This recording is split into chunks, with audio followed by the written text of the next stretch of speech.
Hi there, welcome back to this episode of The Practical Camper. We are out here at the trailer storage lot with the pop-up camper. It's parked next to my in-laws E-Pro. Anyway, we have a slight roof issue that we're going to grab this thing, take it home, and try to get it fixed today. I'll show you here in just a second. Looking down the seam here on the back part of the pop-up roof, you can see that there is a slight soft spot right here. You know, it feels like this little board right here is kind of rotted behind this, and this whole thing is going to need recaulked down here, you know, all the way across. This back seam, we're going to scrape all that caulk off, but we're going to pop it up and try to see what all we need to replace to get rid of this soft spot right here, because we obviously don't want any further water damage and intrusion that can get behind this plating and potentially cause any issues. As you can see, we might have to look at that, but we just don't want the roof to get soft because that'll basically ruin the value of this thing. I also have a UV cover that we're going to put on the tire to prevent any further UV damage. And but other than that, it's stored pretty well. We haven't used it a whole lot this year because of this coronavirus stuff, but we're going to take it home, clean it up, and I will show you the whole process here for how I remove all the trim pieces and things to get behind this. This is an aluminum cladding, I believe, or fiberglass. I can't remember. One of them that I worked on was a fiberglass one that is aluminum. I can't remember which one is which, so we'll find out. But anyway, thanks for watching and stay tight, and we will show you how to replace or fix part of your pop-up camper that looks like that. Okay, so we've got the camper in the driveway, and you can see because of the slope, we're going to go ahead and put some blocks under there. While I'm here and doing maintenance on it, I'm going to actually spray a silicone-based spray on this mechanism here so that we can hopefully lubricate it just a bit. And since we haven't used this much, maybe make these go down a bit easier. But I would definitely want our stabilizers down because you can see how high the jack is having to go to make this thing level, and being a pop-up, we have got to have this level when the roof goes up, otherwise it puts a whole lot of strain on things that don't need that kind of strain. Ooh. Just noticed this, we got another soft spot here that is not good. We'll be looking at that one too, I guess. Okay, so we've got the top up, and looking at that, you can see that rot right there. That's no good. So we are gonna have to replace this whole back board, I think.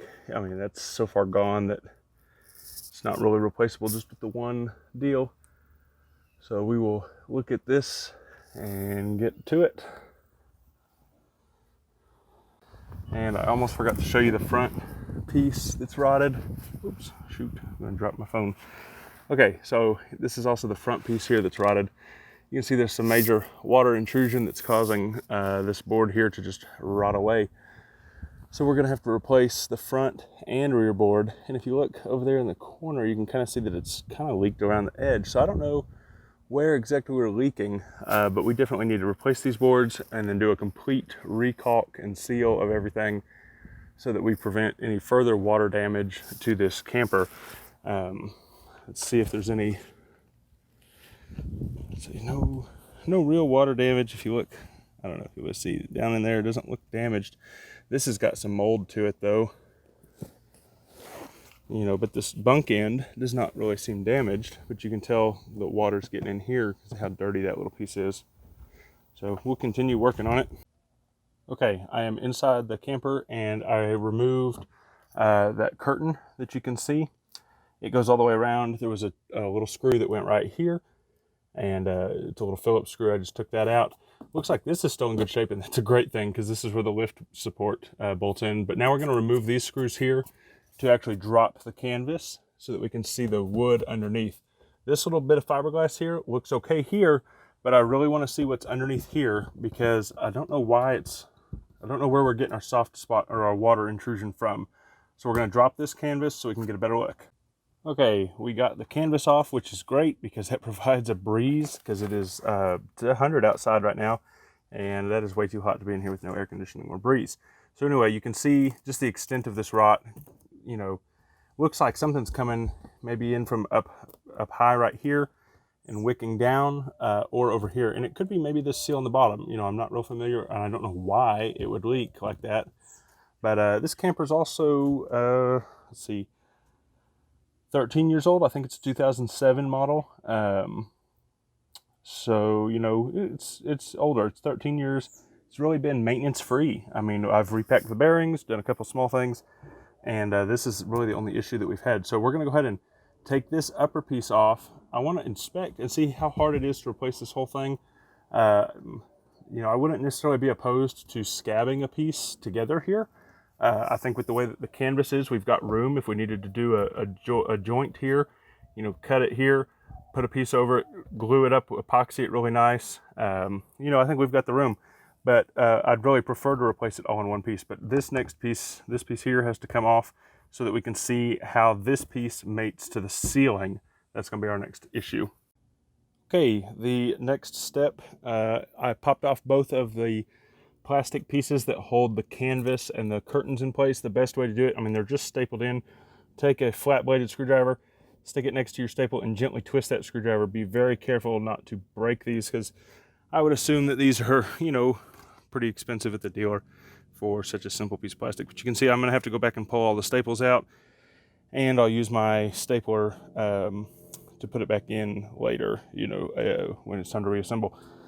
What I'm going to go ahead and do is measure this board here before I get to cutting it or anything and trying to get it out.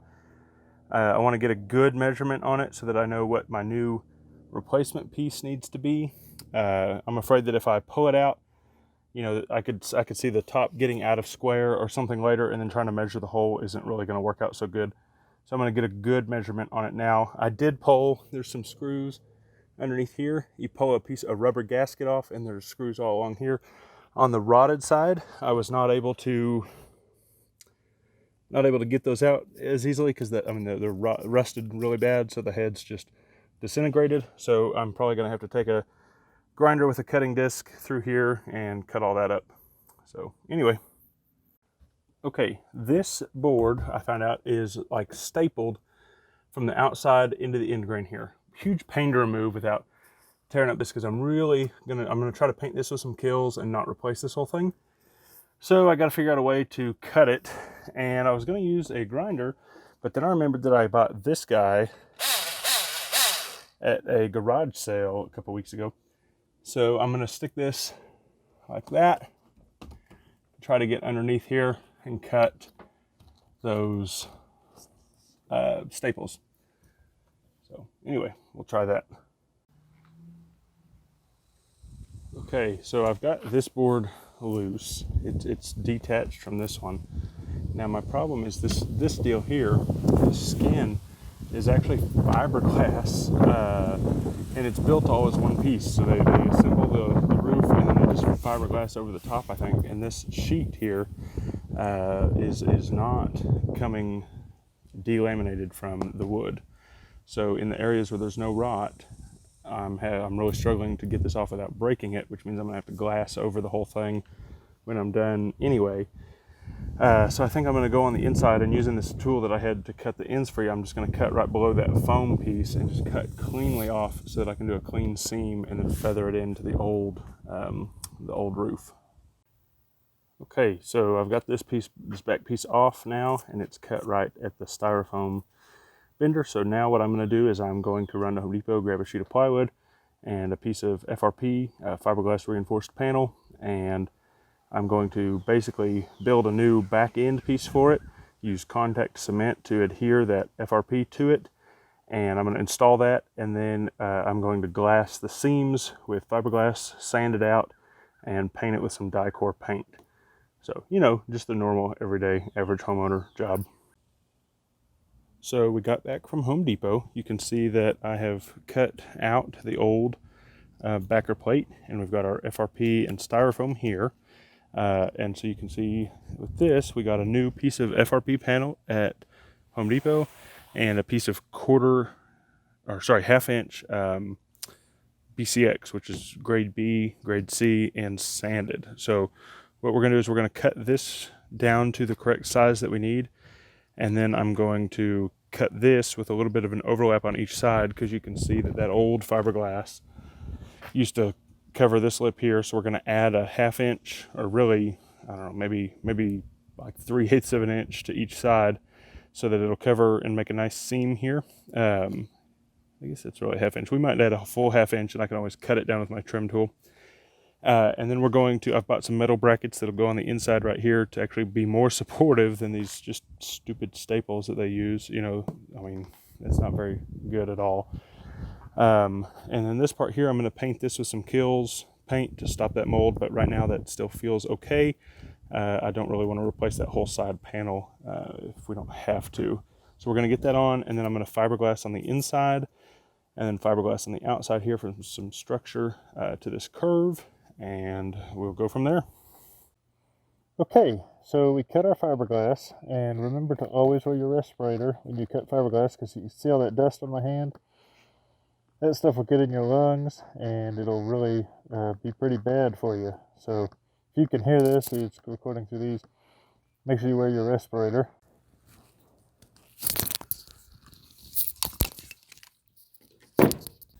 Okay, so I've got it glued now. You can see there's the plywood there and the FRP on top of it. And I've got two 2x4s on here with a series of clamps to try to help that bond. We're going to leave this set like this for a couple hours, let that get a really good strong bond. I may set some really heavy stuff on top of this too to try to help it you know, adhere really well, because we don't want any air gaps between the FRP and the plywood. So we got the back piece on. I think I showed you that in the last little video clip, and I have gone ahead and applied 2 coats of fiberglass all the way across. I used a fiberglass cloth on the bottom and then a fiberglass mat. This is what that mat looks like. And we just used the regular fiberglass resin that you can get at Home Depot. I'm going to apply 1 more coat for some extra strength, and then we will start sanding and really working to feather these edges into as best as we can. I mean, this is pretty smooth. I can run my finger back and forth, and I'm not going to get any fiberglass pieces in there, but we don't want some of these more jagged edges, like right here. There's a little bit of a lip, so I'm going to make sure that when I go this next coat to get the resin up and over that, so that we can really fill that in. So anyway, it's not as pretty as I had hoped, but this is my very first time doing fiberglass and trying to glass over this. Remember, we cut through the top right there and replaced this piece. It's not as bad as I thought it would be, but it is my first time doing fiberglass, so we'll see how it looks here after the next coat. And then I have some Dicor RV fiberglass top paint to paint it with. So after several coats of fiberglass, we've got it on, and I've gone ahead and put on the first coat of paint. And overall, I'd say, yeah, there's a noticeable ridge there where we had to join the 2 pieces, but I think overall it looks pretty good, and really didn't cost a whole lot, you know, to repair it. So anyway, this is the paint that we're using. It's called Dicor Fiberglass RV Roof Coating, Arctic White color. Okay, and you'll see here, we'll do a couple more coats and work on getting these trim pieces back on and the bottom part caulked, and then this thing will go back out to storage for a bit. We'll probably wash it while it's here. You can see that the top of the AC is kind of dirty, you know, because I think water ponds on top of there and evaporates, and it gets kind of nasty. But anyway, we've got some cleaning up these edges to do. We'll sand those and then get that trim piece installed correctly right there, and I'm going to recalk the entire length of the camper, and I'll show you how that process is done as well. But overall, not a bad job. It took me 2 weekends to do. You know, it's well worth doing to maintain. Really, the caulk should have been maintained originally, and we would not have had this problem. But if you do run into this problem, it's not the end of the world.